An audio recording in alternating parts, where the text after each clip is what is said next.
দিন দিন বহু মানুষ মুসলমান হচ্ছে, কিন্তু দেখছেন এটা কিন্তু রেভলিউশন হচ্ছে, ইসলামের দিকে মানুষ আসছে। যত আক্রমণ হচ্ছে ইসলামের দিকে তত বেশি মানুষ ইসলাম কবুল করছে, আলহামদুলিল্লাহ।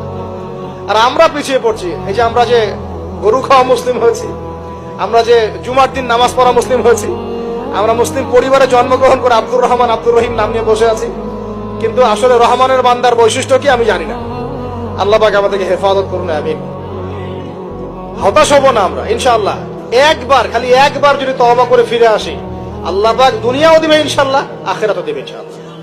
খালি একবার বলতে হবে আস্তাগফিরুল্লাহাল্লাযী লা ইলাহা ইল্লা হুয়াল হাইয়ুল কাইয়্যুম ওয়া আতুবু ইলাইহি। আল্লাহ, জীবনে যা পাপ করেছি মাফ করে দাও, আগামী জীবনে হায়াতে রিজিকে বরকত দাও, এবং পুরো জীবন যেন ইসলাম পালন করতে পারি, প্রচার করতে পারি, প্রসার করতে পারি, মানুষের মাঝখানে দিনের ভালো কথা বলতে পারি, আল্লাহ পাক দিনের বিজয়ে যেন অংশ নিতে পারি, সে তৌফিক আল্লাহ পাক দান করুন। আল্লাহ পাক কবুল করার মালিক না?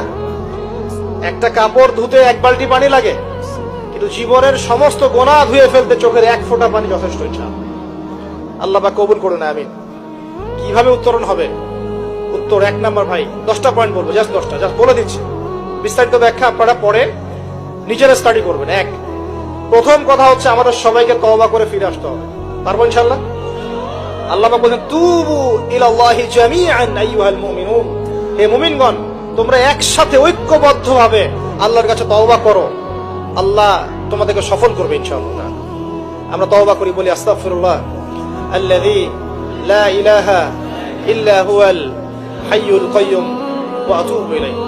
আমরা আল্লাহর কাছে তওবা করছি, আমরা সারা জীবন যে পাপ করেছি আল্লাহ পাক যেন মাফ করে দেন, এবং আমাদের নেক হায়াতে যেন আল্লাহ পাক বরকত দান করেন, এবং আমাদেরকে পুরো জীবন যেন ইসলাম পালন করার তৌফিক দান করেন।